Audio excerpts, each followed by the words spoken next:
Hi, I'm Krutika, and today's conversation is with Hannah, a chartered accountant, owner of the Accountancy Hub, and a fierce advocate for neurodiversity, particularly in the accountancy space. In her late 20s, Hannah was diagnosed dyslexic. Like many of us, myself included, you might associate dyslexia primarily with difficulties in reading and spelling, but as I learned, it can manifest in so many different ways. Hannah's journey is fascinating, from working at the BBC to pivoting into professional services and just last year launching her own business. She is living proof that following your passion is always an option and that most decisions are just a two-way door. This conversation is a powerful reminder to embrace what makes you unique because that is your superpower. It's also a call to challenge stereotypes and rethink the misconceptions that shape how we view neurodivergent individuals. We need to see beyond the label. Hello, Hannah. It's so good to have you on my podcast today. How are you? I'm good, thank you. Thanks for having me. Thank you for being here. I'm going to kick off by asking you something that's related to the fact that you're a podcaster as well. So, actually, what's it like being on the other side of the mic? It's nerve-wracking, yeah, because I haven't actually been the guest on that many podcasts. And as you say, it's very different being the interviewer compared to the interviewee. So yeah, I'm nervous, excited. Oh, I think you're going to be absolutely fantastic. And I know our conversation today is all about the journey that's led you to setting up Accountancy Hub and everything in between, which I'm sure we're going to come on to. So your journey's obviously been anything but linear. What I want to do is start from the very beginning. What were you doing before you actually made that career change into the accountancy space? So I worked at the BBC in, it was called Commercial and Business Affairs, and it was a sort of business and legal function where we essentially purchased rights for the BBC. So we would negotiate deals and contracts with talent. I started off in television drama. So we were working with writers and actors. And then I moved to radio music. So I was negotiating deals with presenters and musicians. Music festival agreements, and I absolutely loved it there. I made friends for life. I got to go to music festivals for free as VIP. In my early 20s, it was just the best thing and a wonderful way to start your career, I'd say. That sounds absolutely incredible, especially all the perks that sort of come with it. Now, I'm going to ask you a question simply because I know my husband loves watching EastEnders. Did you get to meet any of the cast in some of these incredible BBC shows? So we went on set for Silent Witness. I met all the main cast. We did go on set for EastEnders. I didn't meet any of the actors, but I mainly negotiated the deals with the stunt coordinators. So I met quite a lot of stunt people. And so, yeah, that was very exciting, like going on set and seeing how they do it all. So what made you want to change from what you were doing there, which sounds like quite an exciting, sounds varied. What made you want to change and move into the accountancy space? So there were two main reasons. The first was that I felt slightly stagnant at the BBC eventually, and there was a ceiling on my progression. So I'd had a few promotions, but I realised that if I wanted to go any further, I would need to qualify as a lawyer because it was a very legal department. And actually, things were changing. So, maybe in the decade before, you wouldn't have had to have been, but now you did. And I thought about dropping out, doing my law conversion, going down that route, but I realised I just preferred the business side of the role much more than the legal side. And so then I started looking at more business type roles in the BBC, and I did a secondment in digital strategy. Loved that. Everyone there was ex-Big Four consulting. And I thought maybe I need to do that. And I started researching business qualifications. I found that accountancy is essentially one of the best business qualifications you can do. You don't necessarily have to be an accountant in a finance function, but it just gives you a great foundation for working in business in general. So I ended up applying for graduate schemes at large professional services companies. And then if I go on to the second reason, I was extremely comfortable at the BBC. I wasn't being challenged anymore. I could see myself being there in the next sort of 30, 40 years. And there were people in my department who had been there 30, 40 years. There was one woman who'd been there about 30 years.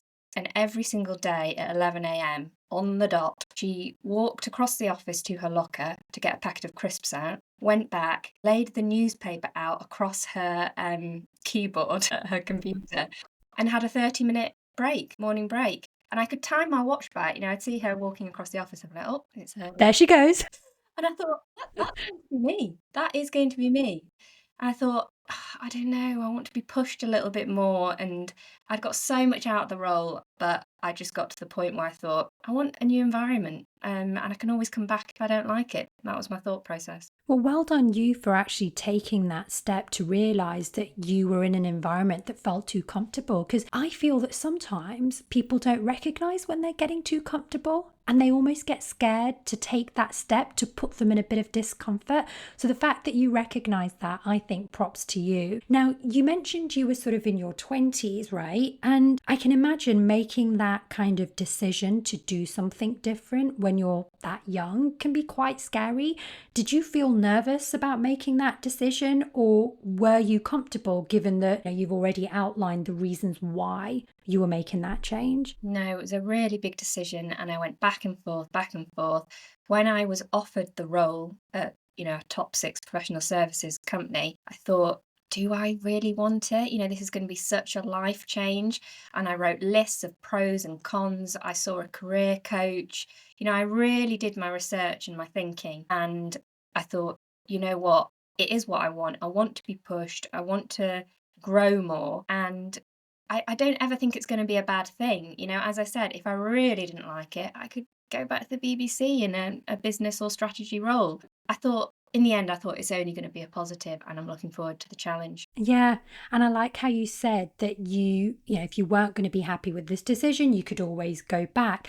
People don't realize that sometimes certain decisions that you make are, I think it's Jeff Bezos that refers to like the two-way door decision, where once you make that decision, it's not like you've got to stick with it. You can go back, and you've sort of recognized that. Now, you obviously mentioned you did your research, you spoke with a careers coach, you really figured things out. But what was that transition like for you when you moved into professional services? Were there any surprises or challenges that you encountered? So first of all, I felt old.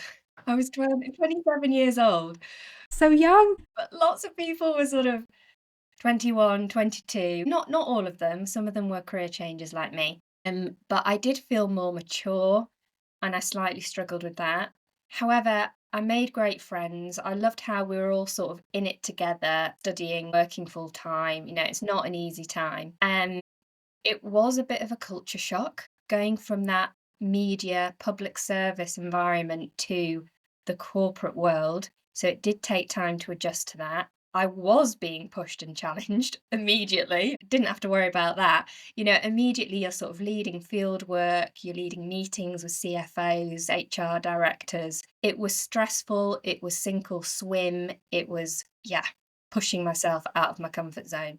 But I did enjoy that challenge. It was what I wanted at the end of the day. And I definitely did grow as a person and as a professional. That competitive environment, it's pretty rife in a lot of these professional service firms, isn't it? Because it's quite cutthroat. I think some of these contracts also have if you bad fail exams as well, you're out, and you got to be seen to be doing loads. Did you have any particular low points whilst you were, in the midst of this? And did you ever think, gosh, I made the wrong decision? Yeah, I did have some low points. So I really struggled with the ICAW accountancy exams, and I failed 2 of the early ones. I failed 1 of the kind of mid-level ones. And it was when I failed those early 2 exams that I thought, is this for me? Because I'd never failed an exam in my life, and I'd now failed 2.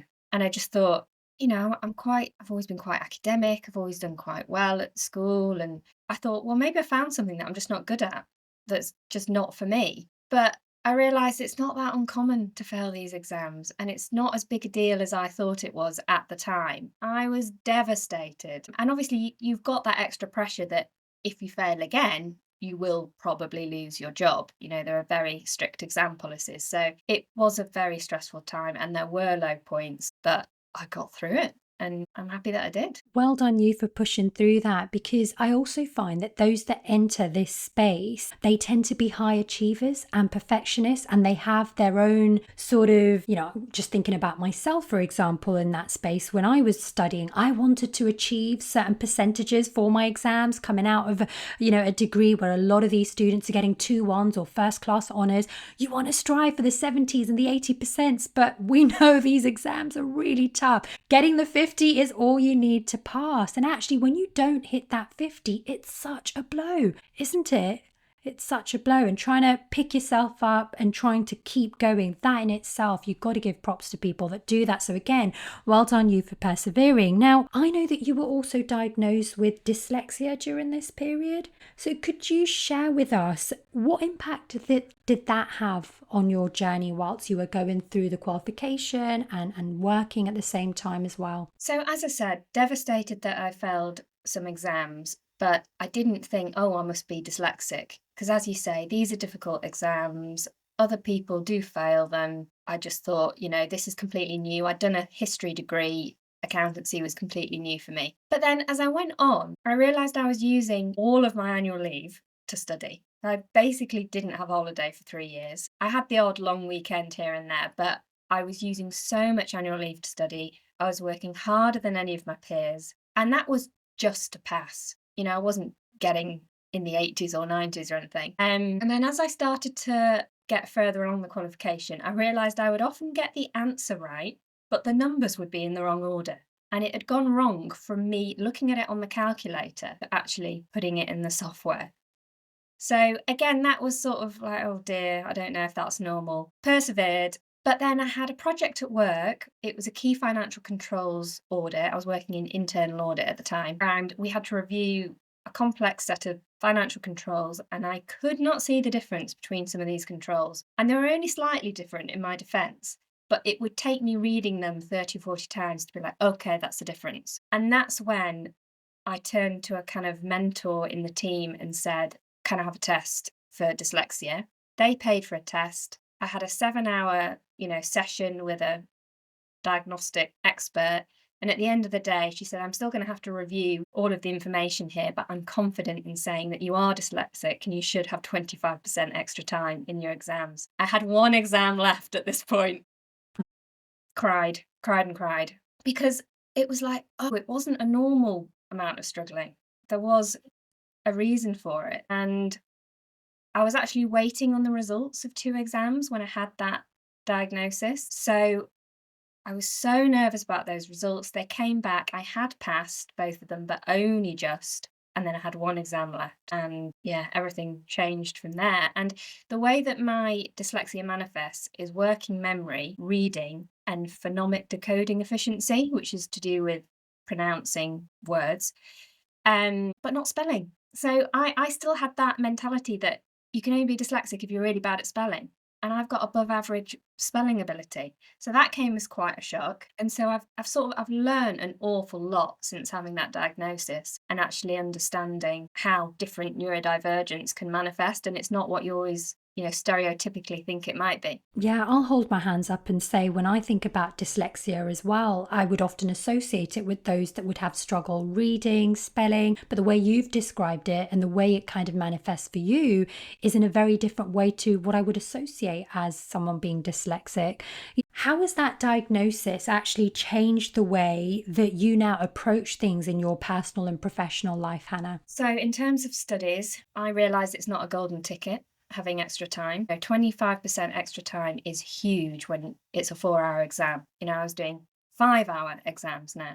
So every time I sat a mock, it was 5 hours. I was exhausted, and I had the most amazing tutors from my training provider, but I did feel that sometimes it was a bit of an afterthought thinking of people that have additional time. And I remember once we were set a mock exam the next day. They said start at 9 and then take an hour for lunch. And then in the afternoon, we're going to go straight on to going through that mock. And I, put my hand up and said, what about those with extra time? I've got 25%. And it was sort of like, well, you can start at 8 in the morning, or you can still start at 9, but not have the lunch break and then go straight into the afternoon. And, they hadn't thought about it. And so obviously I did start at 8. I wanted to have an hour's break after a 5-hour exam before I went straight into an afternoon of college. But, I was tired and I thought, it's not easy. It's not like a given that you're going to do amazing now. I was still very tired. But I also had a tutor that said, don't allocate this extra time evenly across your exam. Have a think about where you can strategically put that extra time. If I'm finding question 1 really difficult on all the marks, put more extra time there than other areas. And that was a really useful conversation that I now have with trainees who have extra time. Where can you put that extra time to make it, to your advantage? On a professional level, I felt very aware of it at all times and quite self-conscious, because whereas before, I don't know, it just didn't really register with me if I did something slightly wrong or found something a bit difficult. Now I was like, there's a name for it. It's dyslexia. I just felt really aware of it at all times. So that was a bit strange. But I had a dyslexic coach, or a neurodiversity coach, again, given to me through work, and she is incredible. I still have her as a coach now, and she made me really focus on my strengths and, yeah, and just lean into, because when you're neurodivergent, you have higher strengths than neurotypical people, but lower weaknesses, if you know what I mean. So if you can maximize those strengths and really understand who you are as a person, then, that's amazing. It's an amazing thing to be able to do. And she just gave me some strategies, like if I found open plan offices overwhelming, too much stimulation when I really needed to concentrate on reading a document or doing a piece of work, I now had noise cancelling headphones. I would take myself off to a little booth and just concentrate for 3 hours and not feel weird about doing that. And then finally, personal life. I have the most amazing partner, James, who thinks I'm incredible. He thinks I've got a very strange brain. He thinks I'm great. I think he's great. And he does joke that I'm dyslexic AF sometimes. But that's because my memory is sometimes absolutely shocking. I don't remember names, which is incredibly rude and, not something I would ever want to actually do. But I can't remember names. I can't remember words for things all the time and then spend ages just trying to think. But we just kind of laugh about it now and, it's fine. It's great just the way that you've kind of, described your approach to the studies, the professional and the personal. And you mentioned the coach that you had as well, which is kudos to your employer for kind of arranging that for you, because I imagine not all employers would think to do that. With your diagnoses, did you feel that when you were meeting new teams or meeting new colleagues that you would want to mention that so that they were aware of it? I only brought it up when it was necessary. And I felt like I didn't know what to do. I felt very empowered at one stage and thought, no, I want to tell everyone that I'm dyslexic and, it's nothing to be ashamed of. But then I don't think society has come far enough to be accepting of neurodiversity in all its forms. And, even I know if I heard someone was autistic or I heard someone was ADHD, you do jump to those stereotypes because you just don't know enough about those neurodivergents. So, no, I wasn't open about it unless it came up. And when I say came up, I remember once I was in a meeting and had these huge noise cancelling headphones on the table, and someone made a joke that I looked like a DJ or something when I was wearing them, and I was like, "Oh, I'm dyslexic." Oh, how do they react to that? They were the senior partner in our team, and they were like, "Oh gosh, I'm so sorry." They were like, "Oh wow, I didn't know that, having headphones like that was anything to do with dyslexia." And I was like, "No, don't worry about it. I sometimes use them for concentration if I need to." So yeah, just things like that. If it came up, obviously I would say it, but I Yeah. wasn't completely every new person I met, "Oh, I'm dyslexic, by the way." Yeah. And it's great that you can sort of make light of the situation as well. Now, you mentioned you use tools like the headphones in certain situations, but were there other strategies, support systems, and individuals that helped you along the way? So yes, the coach was the main one. She's absolutely incredible, and I would recommend that to anyone who's neurodivergent. Noise cancelling headphones, absolute game changer. And just not being afraid to use them. I had software put on my computer that would put a coloured screen over large pieces of reading that I needed to do. I've actually lost that now that I'm self-employed, but you can easily get it again through Access to Work. Again, that's a government scheme it's completely free, and you can request all of this hardware and software. I'm gonna have to request more noise cancelling headphones because my cat has eaten them. And also just doing my own research really helped. So 15 to 20% of the population are neurodivergent, which made me Wow. feel much less alone. So it's actually quite common, and it actually increases in industries like ours and tech and computer science. So, there could be more than 20% of us in our industry who are neurodivergent in one way or another. Since setting up my own business and talking to so many accountants, I know so many neurodivergent accountants now. Many of them are entrepreneurs, many of them aren't. They're working practice or industry, and I absolutely love to speak to them. You mentioned your business. What is it that you do with the Accountancy Hub? Do you want to share with our listeners why you set this up and what it's all about? Yeah, so Accountancy Hub is a pastoral care service for all accountancy trainees, regardless of their qualification. And we really focus on exam success, well-being, inclusion, and we're building an online community across the UK so that trainees can support each other throughout their qualification journey. And that's an incredible thing that you're doing, because even thinking back to myself being a student, although you mentioned yourself as well that there could be other trainees around you going through this, sometimes it can feel isolating, and just knowing that other people are potentially struggling. Maybe you might come across someone else that's also neurodivergent, just being able to speak with them could be fantastic. So, well done you for setting up that space, which I definitely think was a gap in, I don't think it's just in the accountancy space. I'm sure there are other industries that can benefit from this. And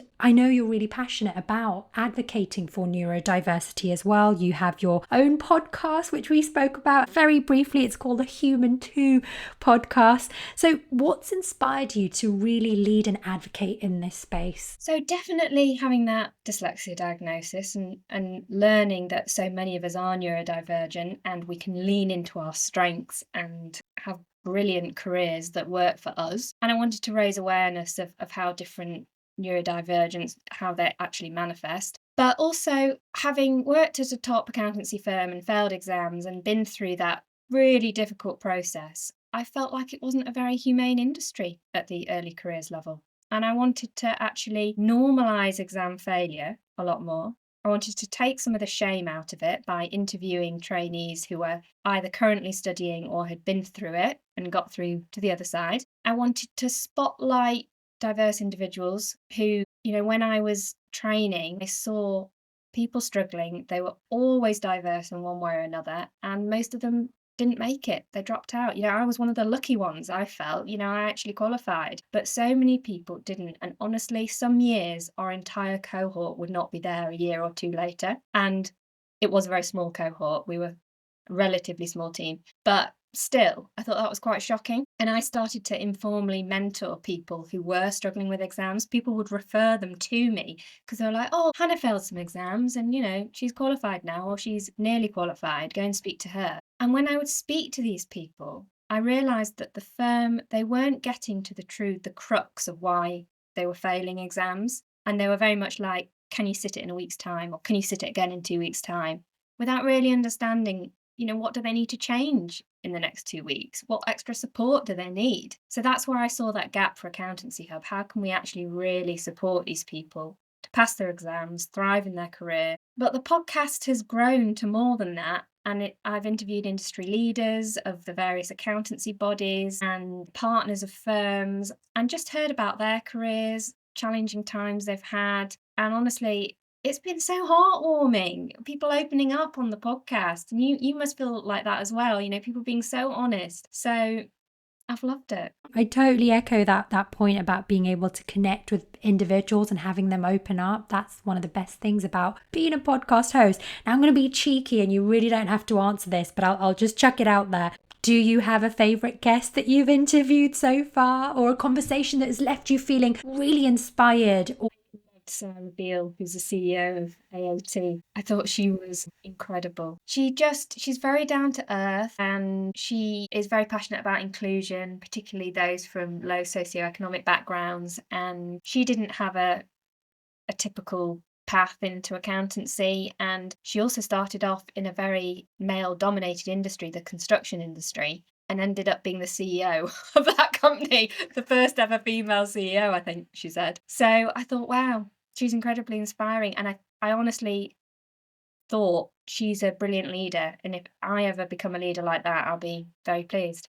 Amazing. We will link out to the Human 2 podcast in the show notes as well. So for those that are interested, and it sounds like you don't even have to be in the accountancy space to hear some of these incredible stories. So we'll definitely link that out. And interesting that you mentioned the construction space, because my guest last week, who I recorded with, she's making moves in the construction space. So look out for that one, those that are listening and keen to hear about that.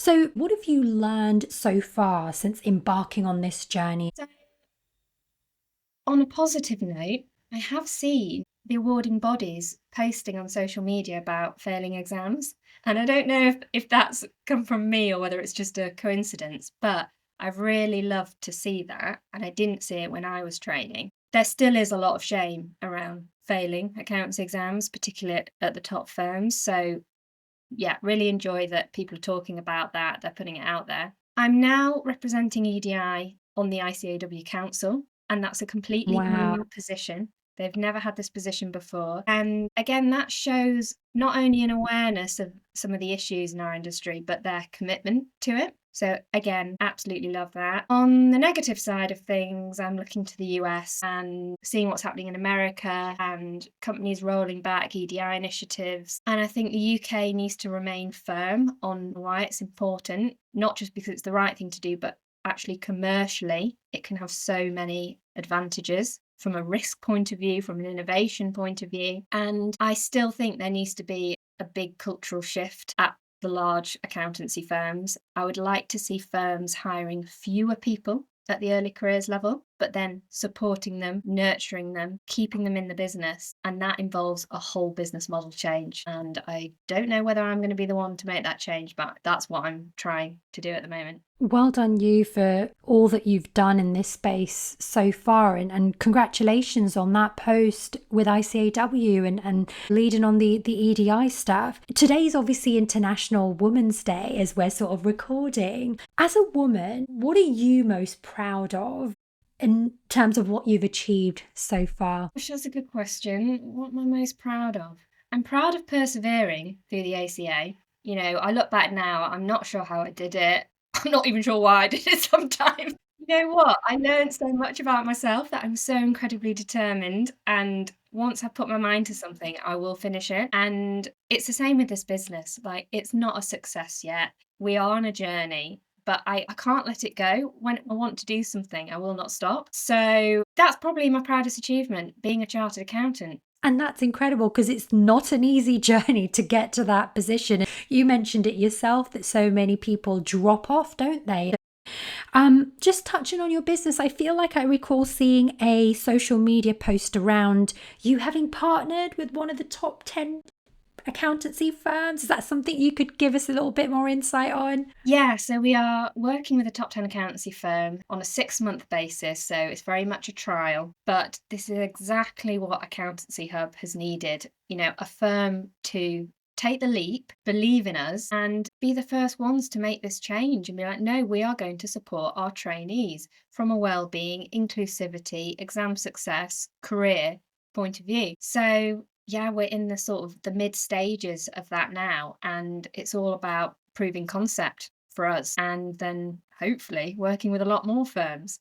But you know, the last year has shown that there is a lot of interest in what we're offering, and there wouldn't be interest if there weren't problems. So, I mean, that's good. That reminds me that I haven't gone completely bonkers. You know, they're seeing a lot of challenges with Gen Z, who obviously have had all of their studies disrupted throughout COVID. Some of them didn't do A levels. They then went to university and never sat in a lecture theatre. And then suddenly they're training to be a chartered accountant, working full time, doing these very difficult exams at the same time. And they're not as prepared for it as other generations. And it's completely understandable. So I think now is the time when this service is needed. For someone that's listening who might be considering a career change or struggling with their own diagnoses of, dyslexia or any other neurodivergent condition, what advice would you offer for them? So in terms of career change, do it. Do your research, obviously, and, write down your reasons for and against. Investigate the company culture. I think that's super important. But do it. If you're already thinking about it, you're thinking about it for a reason. And I guess just have that in your mind when you're making this change. And as I said, you can always go back. I'd never think it's going to be a disaster if you try something new and it doesn't work out. And in terms of having a learning disorder, get a coach. Janice Jones in particular, janicejones.com. She's brilliant. And focus on your strengths, not your weaknesses. Because as I said, the strengths are often higher and the weaknesses are lower than a neurotypical person. And lean into those strengths and you'll understand so much more about yourself and have a more interesting career or a more fulfilling career if you can really understand yourself. That self-awareness piece, so critical, isn't it, Hannah? With all my guests, I ask one final question, and that is, what journey are you on right now? I am on a journey of self-discovery. I have a lot of contentment about where I am right now. It's probably one of the happiest I've ever been in many ways, even though every day is a bit of a struggle being a business owner, a new business owner who's trying to create a change in an industry. It's hard, but I'm also really, really enjoying it. As I said, I can't let go of it for now. I might have to let go. If it doesn't work out, I will have to let go. But I'm on a mission and I think it's needed. But it's a weird time. It's an interesting time and a weird time. But as I said, it's kind of a mixture of struggle and also the happiest I've ever been. And that doesn't make sense, but it's the way it is. Well, I'm cheering you on for the mission that you're on, Hannah, because I do think it's such a powerful and impactful one. So thank you for sharing your journey and being on my podcast today. Thank you so much. Thank you for listening to this episode of Journeys with Krutika. If you enjoyed this episode, please rate and share. I'd love for you to hit the follow button wherever you get your podcast so you never miss an episode. And if you have a journey that you want to share, email me at journeyswithkrutika@gmail.com or reach out via my socials. I'm on Instagram and TikTok. Just search Journeys with Krutika because your journey is extraordinary.